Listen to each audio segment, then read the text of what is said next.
Bismillahirrahmanirrahim. Our today lecture is about structures on a canal fall. The longitudinal slope of canal, particularly for online channels, are fixed as per sediment transport capacity or what we have designed in our canal design chapter for non-silting and non-scoring velocity. So it may happen that sometime the topography of land is too much different as compared to the canal design slope on which the canal is to be laid out, on which the canal has been designed. So in those cases we need some structures like canal falls or drops in which the topographic slope of the land is basically steeper as compared to the design canal slope. So for example, if this is a canal bed and after there is a drop in the soil in the natural topographic region. So what we will do, we will develop a canal fall structure here. In this case, if there is no canal fall, then what will happen? This will be the new shape. Water will sudden fall on this place and will cause erosion here. But we have to provide here a safe structure to transport water from higher elevation to lower elevation. That structure is called as canal fall. So the result is an increase in the cost of construction and differential head, the difference between the groundwater table and water level, and in any case it may cause excessive seepage which can result in waterlogging. So to avoid this, the bed of the canal is given a sudden drop or fall at a suitable place. So that structure is called as canal fall. The structure built to safeguard the drop is called as canal fall structure. So what are the basic requirements of the structure? These are suitable energy dissipation, because water will drop from higher to lower elevation. It may not cause any scouring or erosion. In the case of vertical fall, there should be a proper system, there should be a proper seat or cushion of water to take the impact of the falling water. In addition to this, the system may be roughened by using some roughening devices which we will study. In case of glaciers, sloping glaciers, as we studied in case of barrage, the modern weir type fall is preferred. Energy dissipation is achieved by formation of hydraulic jump, which is basically used in dams and barrages. The hydraulic jump is used in dams and barrages to dissipate the energy at the toe of the downstream glaciers, plus the friction blocks. These friction blocks are called the energy dissipators. Next is fluming. There should be a fluming. For example, if canal width is 50 feet, then this structure should be considered within width less than 50 feet in order to save the construction cost. In case of bridge and barrage, we also studied a suitable amount of fluming is also provided for economy. And crest level, the crest must be designed to maintain the normal depth in the canal, and it should be low cost. So what should be the location of the falls? For main and branch canal which do not directly irrigate, the site is determined on the basis of economy, that where the structure will be economically feasible. All the excavated earth is utilized in making up the banks, right and left banks. This depth of excavation is known as balancing depth of excavation. So if we try to understand what is balancing depth, then you can simply understand it that the soil which is totally excavated, that is soil is totally used to make the banks. So this will call that excavation is used in filling the banks. That is called balancing depth. For the distributaries and the miners, the fall may be located downstream of the outlet, so that the water requirement or head requirement of that outlet should be met, and that will help in increasing the command area. The site should be selected keeping in mind the requirements for road crossing, bridge combined with a fall. That is a fall economic structure. If we make fall at any place and within 100 or 200 feet we make a bridge, that is not economical. We should prefer the fall and bridge at the same place. And a regulator may be combined with a fall. It may or may not be combined basically. Downstream of the off-taking channels, as has been done in this upper Barigwab canal, Bambawala head works on upper canal. So the historical or Augie type canal fall, the first Augie type canal fall in Indo-Pakistan subcontinent was constructed by British in Upper Ganges Canal in India. And in this the objective was to deflect smoothly the vertical stream into horizontal direction, thereby avoiding the damage resulting from vertical impact. So you can see here we have canal bed and there is a sudden rise and then there is a drop, and this is basically downstream water level, this is full supply level, and we have divided the vertical force into vertical and horizontal components, so water will smoothly flow on this place and will pass out this. This surface is a little bit roughened, and this result is an excessively high velocity. So you can see we can get high velocity here, and we have to increase its downstream concrete length, downstream lining length, in order to get a normal velocity when we have the natural canal bed, or you can say when we have the impervious or the online canal bed. So next are rapids. The Augie type canal fall were followed by rapids, which were designed by Crofton. The drop in the bed of the channel is negotiated by a gradually sloping glaciers, 1/10 to 1/20 sloping ratio. This proved successful in reducing the downstream velocity due to formation of hydraulic jump effect, which was unknown to the designer. The phenomenon of hydraulic jump as an energy dissipator was discovered in 1918. On the whole, rapids were quite successful, but they are very expensive. Next we have vertical drop falls. So rapids were followed by vertical drop falls with a system. So this is a system. Here we have little bit rise in this downstream bed, and there will be a depth of water.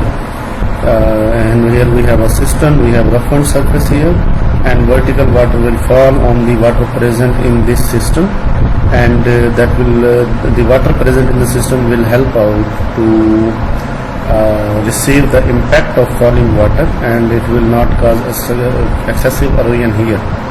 And in this case we have reduced the chances of higher velocities which were in Augie type falls.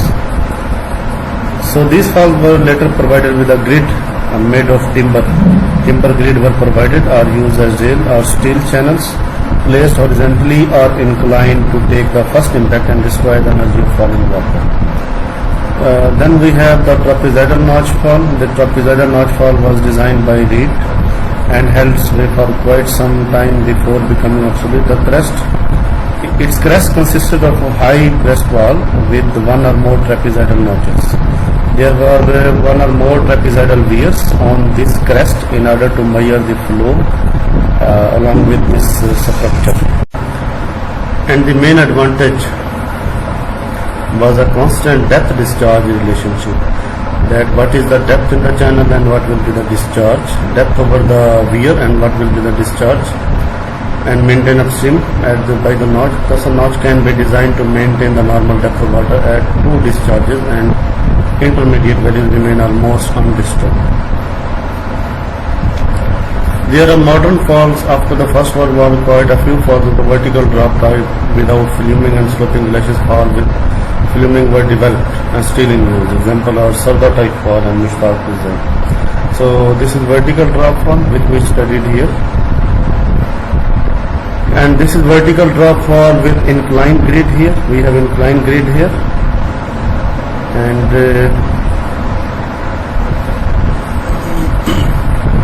modern fall may be divided in two types that are basically for construction energy dissipation vertical drop falls. Here we have it consists of a vertical retaining wall and a system to take the impact. You can see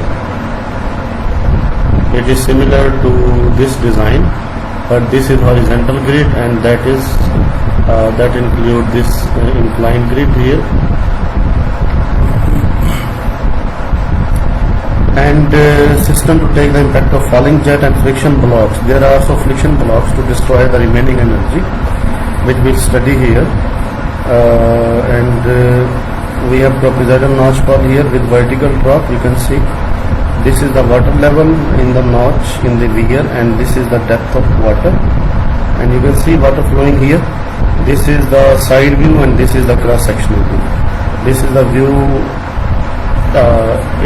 while you facing the water flow direction, and this is the side view. Water is flowing here, and from this point water will fall. From this point water will fall.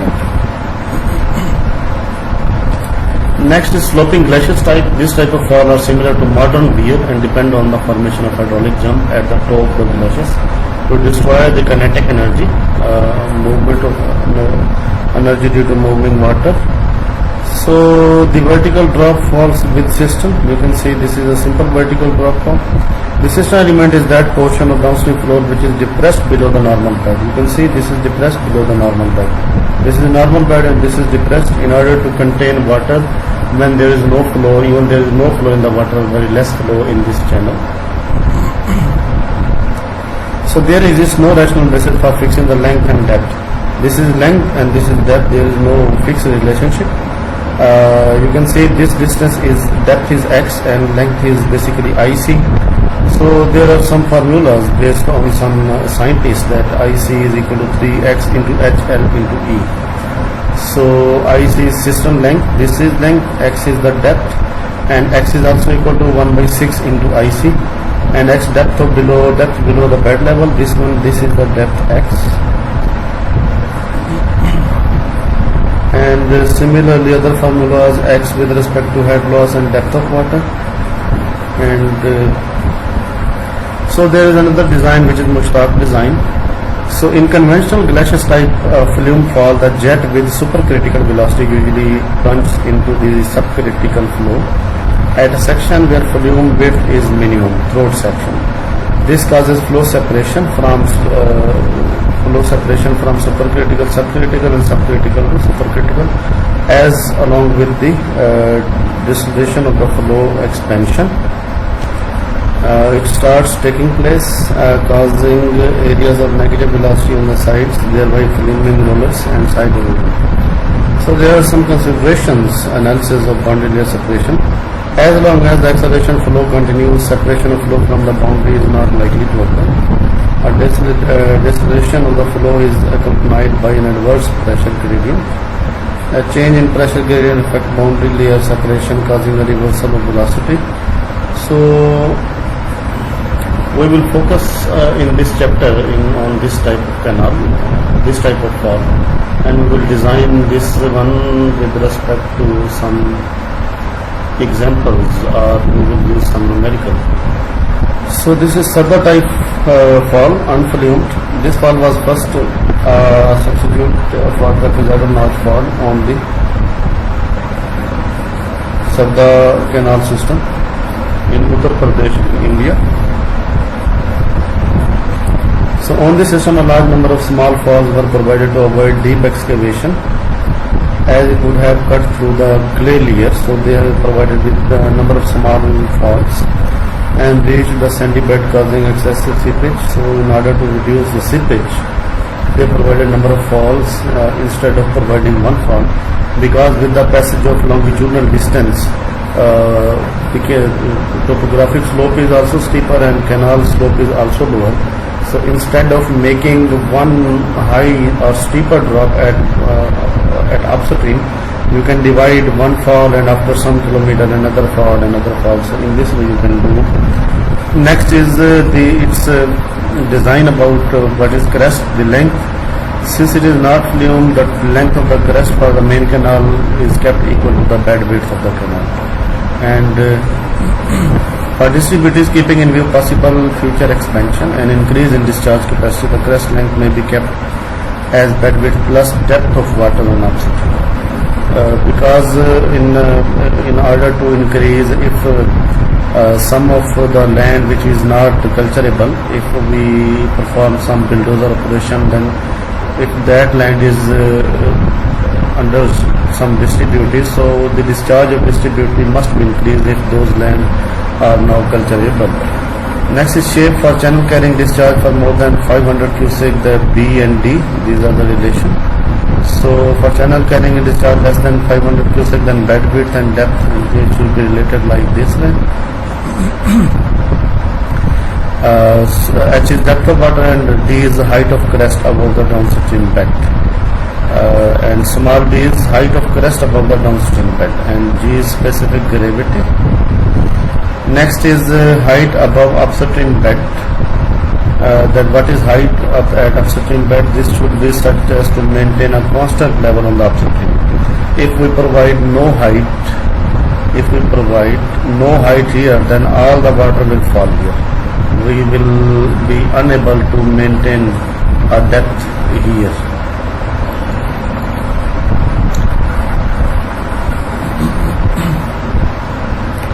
So we can use equation Q is equal to CLH H over B for free flow conditions, and this is for drowned conditions if that is drowned under drowned conditions. And you can see here the trapezoidal crest for channel carrying more than 300 cubic and more this is less than 300 cubic. So in this case this is only D under root, this is D, and this is H plus D under root. This is the upstream bed, and upstream approach, so this is the upstream approach portion. The upstream wing walls are a segment of a circle with radius 5h to 6h. Impervious floor, so that is the impervious floor here. For the specific condition, the length was decided on basis of average hydraulic gradient 1 into 7 to 1 into 10, 7 to 10 times D. Out of the total floor length, the downstream floor length is equal to, and downstream floor length is equal to 2 into depth of water plus H plus height of drop. So 2 into depth of water and plus this is height of drop, and there will be a depth of water. This is depth of water, this is height of drop. And downstream floor length is equal to 2 into depth of water plus 4 and plus height of drop, and the remaining length is kept on the upstream. The thickness should be designed to take the uplift pressure as per Koslov theory. So this is the thickness, floor thickness, and I hope you are well familiar with the Koslov theory. And this floor thickness basically takes the uplift pressure from this one, which will be due to head of water at the upstream. And bed pitching, so this is the bed pitching. This is depth of water on the crest, and this is length of pitching in feet. What should be length of pitching? And you can see, for example, if we have depth of water up to 1 feet, and we have length of pitching 10 feet, all sloping 1 in 10, and wall depth should be 1 feet. So these are the types. Downstream wing, there are basically upstream and downstream wings to basically guide the water. These are kept vertical for a length equal to C into H as under root, where C is 5 for discharge below 500 cubic, gradually increasing to 8 for higher discharges. The wings here consist of wrapped sections changing from vertical 1.5 to 1. In case of big channel, it is 1 by 1. Pitching on the downstream banks, that is basically stone pitching. After wrapped wings, pitching protection is provided on the sides, and the side pitching is curtailed at an angle 45 degree from the end of bed pitching. So that pitching is provided at an angle of 45 degree, as we studied in case of river training works, upstream and downstream pitching, side pitching. Next is glaciers type canal fall. These are the modern practice to adopt these types of fall. These types are being used, in which the hydraulic jump is used to dissipate the energy. This make use of natural phenomena, hydraulic jump for dissipation of energy. The following page discussed. So in this section, fluming is very necessary. Normally a canal fall offers a good opportunity to provide a bridge or canal regulator. Economy can be achieved by constructing the canal width. The lateral construction of the canal increase the depth of system, the length of structure, and depth of course downstream cover. Therefore, an optimum value of voluming is very necessary. In big structure model finally decide the issue. So, this cover depth which we studied in case of barrage, that is same formula depending upon the discharge per unit width. It restricts a higher constriction. Higher constriction mean higher voluming is restricted value. In the Mushtaq, in the light of his experiment at irrigation research in Lahore, it meant that voluming ratio of less than 75% gives excessive cover depth, and therefore fall with the glaciers should not be flumed beyond this limit. It should not be beyond this limit. That if canal width is, for example, 100 feet, then the voluming portion, the portion where we are designing the canal fall, it should be minimum 75 feet. That will be called as 75% voluming. Glacier slope. The glaciers can be straight, having a slope of 1:1:3, as this has been found to be quite suitable for jump formation. Steeper slopes cause a stream of water to shoot under the stilling pool and create jump further down. So further down mean the jump will be formed on away from the toe of the glaciers, and this will cause damage to the floor. They are increasing the length of concrete floor. So on flatter slopes, the jump is less stable and fluctuates up and down with slight changes in discharge. So these are the graphical method for fixing glacier slope, and I will show you how we can do this. This is a graphical method for fixing the glacier slope depending on the tail water level. Figure 6.8 indicate the procedure. Tail water rating curves must be known. The water at the tail should be correlated with the depth, and that is called rating curve. Rating curve means the graph or curves which are discharge versus depth of water at the tail. Mark the tail water elevation for various discharges. So this is the tail water elevation, and here we have discharge. For example,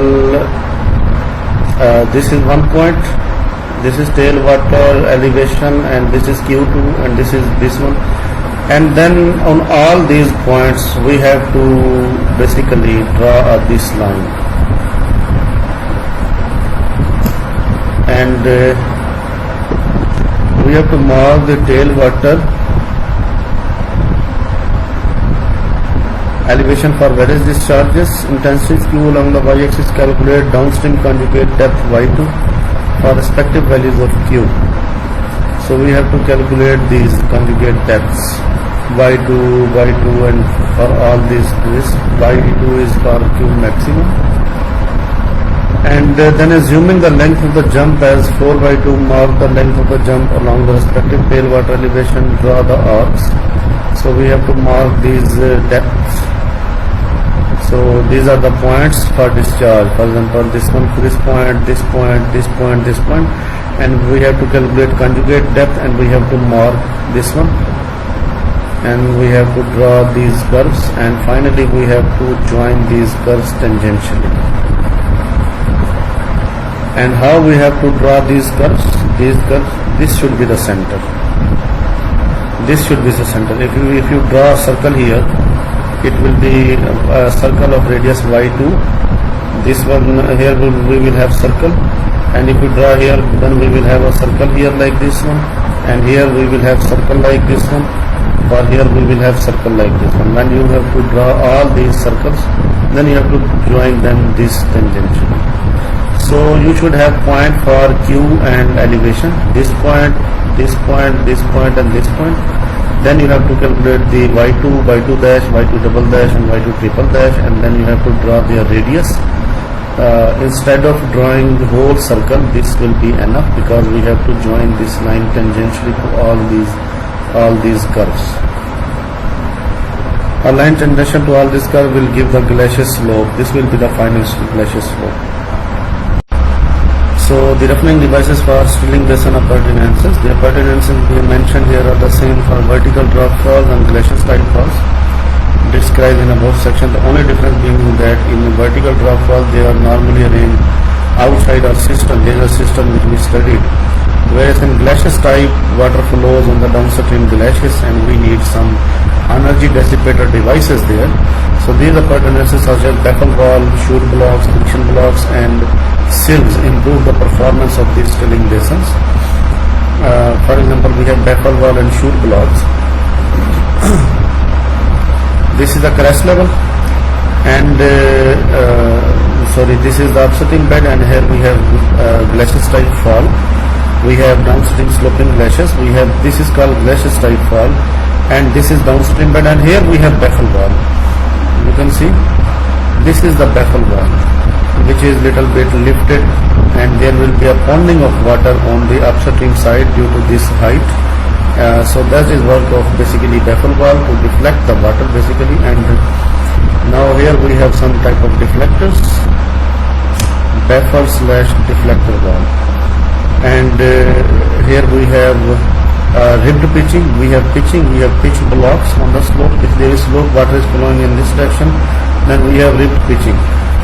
And this is diff wall that can also be created on this side. And these are basically staggered blocks. This is plan view. This is their basically top view, and this is side view, how they look like. So they face the water in this direction. So that is their elevation. And this is the side wall, and here we have earthing protection. These are the friction blocks, earthing devices. So these provide a wall at the toe of the fall, like this one, to dissipate the kinetic energy, to obtain an even distribution of bed velocity. Nowadays, the hydraulic jump has completely replaced the baffle wall. So baffle wall can be of different type to be decided by the model test. Alternatively, instead of baffle wall, chute blocks can also be used. Their purpose is to increase the effective depth of the entrance stream in order to break up the flow into number of jets and to resist the flow against their flowing direction. Next is deflector detented sill. Structurally, the deflector is a baffle provided at the end of the system. Pucker concrete floor, its function is to deflect the higher velocity current away from the bed, thereby bringing the flow pattern to normal, like this one. This is diff wall. If water is coming in this direction, water will be deflected away from this one. And similarly, we have friction blocks. When staggered, these have been found to be the most effective of all the devices and simplest to construct. With this power of suitably reduced and the high velocity water is thrown up to the top, they consist of rectangular concrete blocks firmly anchored into the floor with concrete blocks and project into the height of 1/4 of depth of flow. So they are basically submerged in the water. If depth of flow is 20 feet, then they will be at the height of only 5 feet. The spacing between this block is about twice the height of blocks. 10 feet may be the spacing, and 2 or more staggered rows may be provided like this one.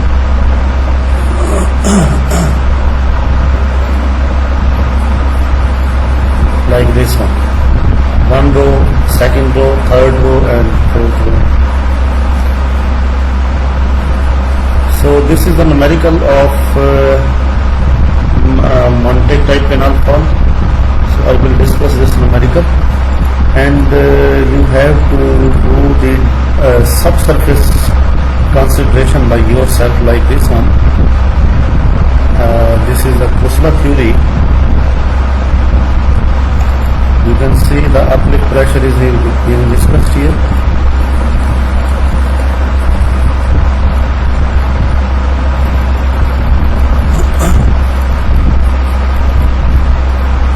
So we have to design the Montague type canal fall. In the Montague type canal fall, the design data Q is 18,000 cubic. Fall 7 feet fall, that is the height, difference of height of upstream and downstream bed. Voluming 65% is allowed, only 70% is allowed. Section of canal as per basic theory to be designed. So you have to design this canal as per Lacey theory. The depth and width is 6.3 and 99. So these two conditions, depth and width, you have to find by using this data, and you have to apply Lacey theory, and you have to find these two values. Now you have to assume natural surface like 470 feet and upstream bed level, that is equal to 464. Now assume upstream bed level, for example, it is 464, and downstream bed level will be 7 feet down, 457. Upstream full supply level will be equal to, you can calculate it as 6.3 plus 464, 470.3, and downstream full supply level you have to calculate 6.3 into 457, 463.3, and mean velocity, that is equal to discharge over, you can see, area. You have to calculate the area from this equation, depth and width.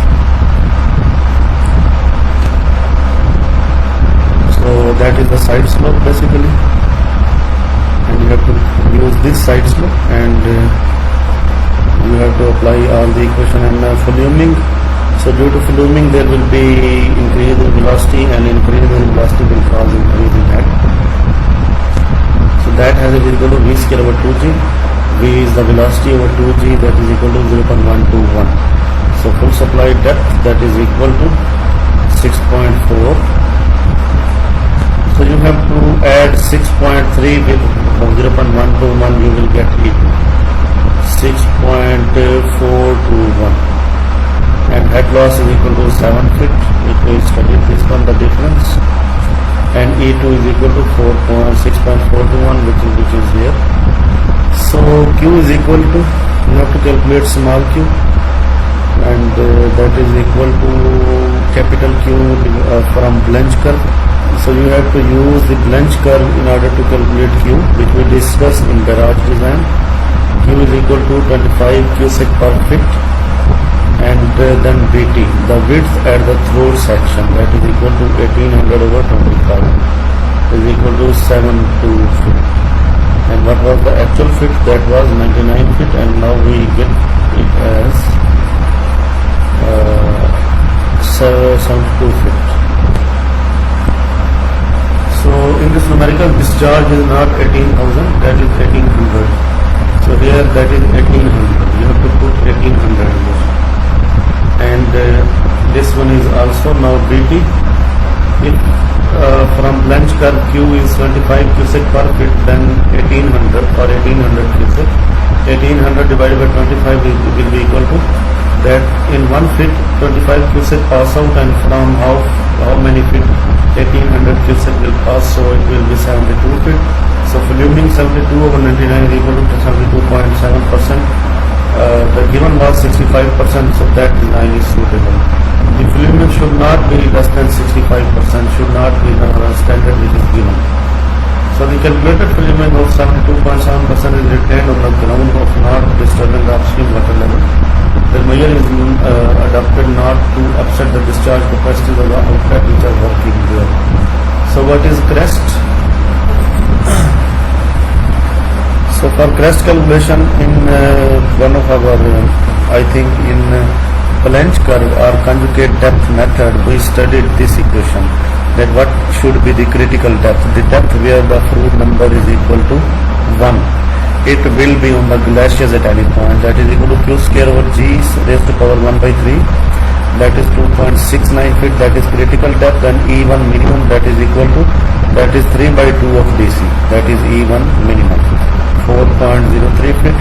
The reduced level of crest should be like this one, 470.3 minus 4.03, that is equal to this one. So what should be the width of crest? That is equal to 2.5 E1, that should be 10 feet should be the width of crest, and this should be the reduced level of the crest. Next is afflux. This is the equation of afflux. This is Molesworth equation, and V is the velocity, and you have to calculate the A total area, small a voluming area. Total area is equal to, that was mean width and mean depth of water. So in calculating this area, no need of side slope as we did earlier, 99 into 6.3, and this one is equal to 72 into 6.3, and you have to calculate the afflux. Afflux means rise of water due to contraction of area, as we did in barrage when we design a barrage. as per Lacy theory, then there is a flux with respect to discharge 3 feet, 4 feet, 5 feet, 6 feet. And here a flux is for 1800 cubic, that is equal to 0.162. So flux basically depends upon velocity and area to be compacted. The value of a flux is small and hence neglected, but you can use it. Upstream approach, side expansion, each side upstream. That at how much distance the construction should be feasible. So that is equal to 99 minus 72 divided by 2. Its average, that is equal to 13.5 feet. That is the side expansion. I mean to say, if there is a total distance, you can calculate, that is 27 feet distance here. That filming is 27 feet. That there is 99 feet and filming it is 72 feet, so that is difference is 27 feet. When we will divide it by 2, why we dividing by 2? Because we want to see the side expansion on one side and other side. There are two sides, left bank and right bank. So at each bank we have to contract 13.5 feet. 13.5 feet on left and 13.5 feet on right.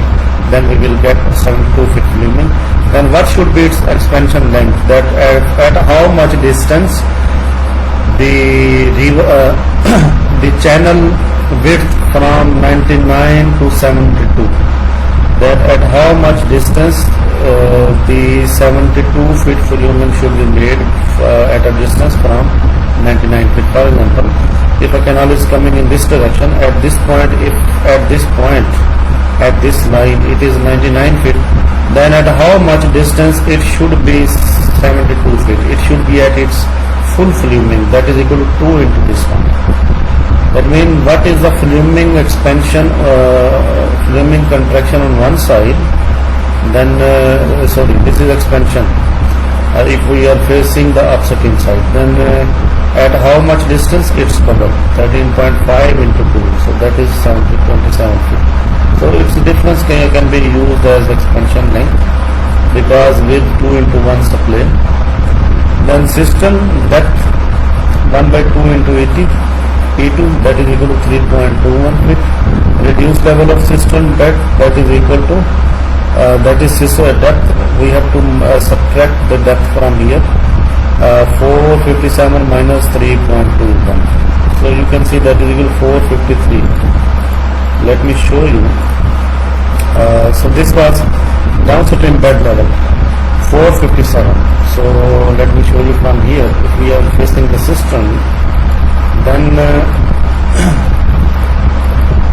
see here, if we have this bed level and we have this bed level, so this level should be lower than the downstream bed level. So we have to calculate this depth.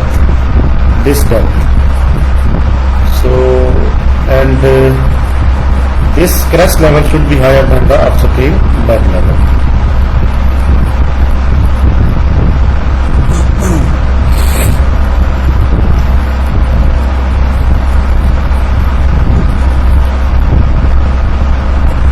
So you can see downstream bed level 457, and we have upstream bed level 464. So crest level should be higher than this. We calculated it as 466 point something, and this is downstream bed 457. So the system level should be lower than this. So we have subtracted in order to calculate the system level. 1 by 2 into depth, energy at downstream, and 457 minus 3.2, that is 453.7. Length of system 5 into E2, you can calculate it. Glacis profile design, you can use this equation to Montague Glacis profile equation. X is equal to U, that is small q, 25 q6 per feet. This is q, U into 4 over G and y minus y. So U is equal to Q over DC. You have to calculate U. U is basically, you can say, the velocity at critical point. So we using small q over DC, that is equal to 9.310 feet. It is the highest velocity because at critical point there is more kinetic energy, there is less potential energy, there is more velocity, and there is very less depth of water. and we have U, we have G 32.2, and we have Y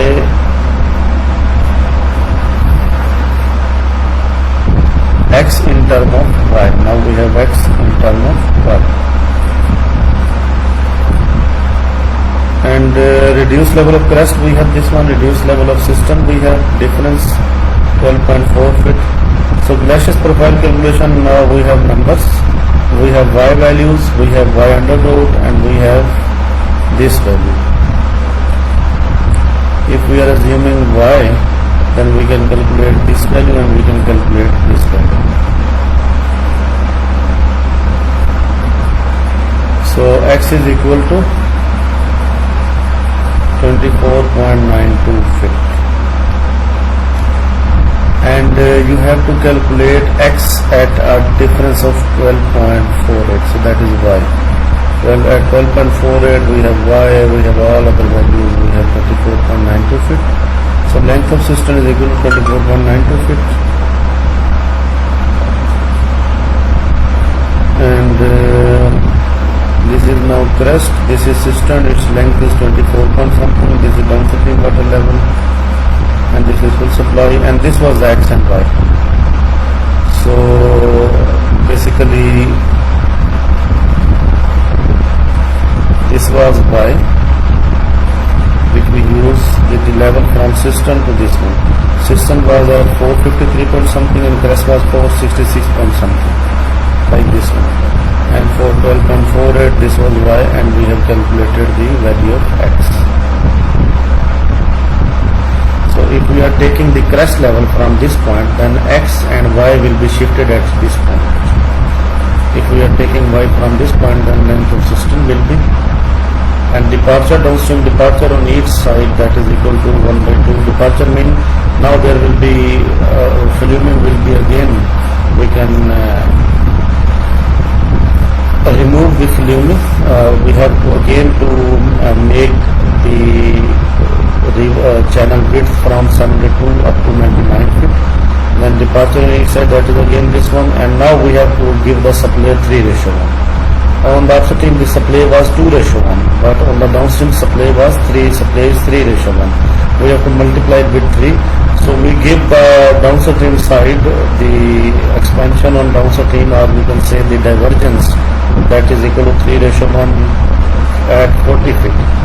So from this point, after the system, the filming will again be removed, and the distance of filming from some at which the 2 points at which the river channel width is 72 feet and the channel width will be increased up to 99 feet, and the distance will be equal to 40.5.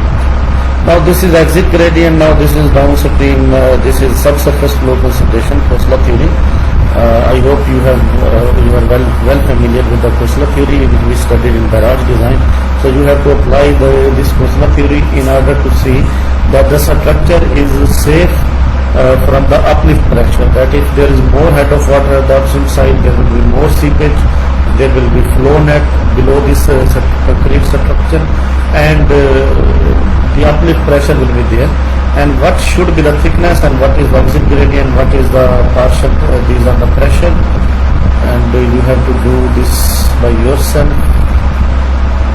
Now this is the complete design. This is upstream bed, this is a rise, you can see, this is a crest, this level is little bit higher up to this one, in order to make a sufficient head here.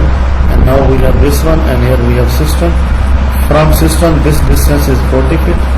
At this point the channel width is 72 feet. At this point the channel width is again 99 feet. But you can see at the divergence the slope is provided in this direction in order to create the hydraulic flow smooth line. And this was the distance, and this was 24.9 feet, and this is 32 point something. Length of system, so X and Y was from this point, 24.9 was from this point to this point. That was the length of downstream sloping glaciers.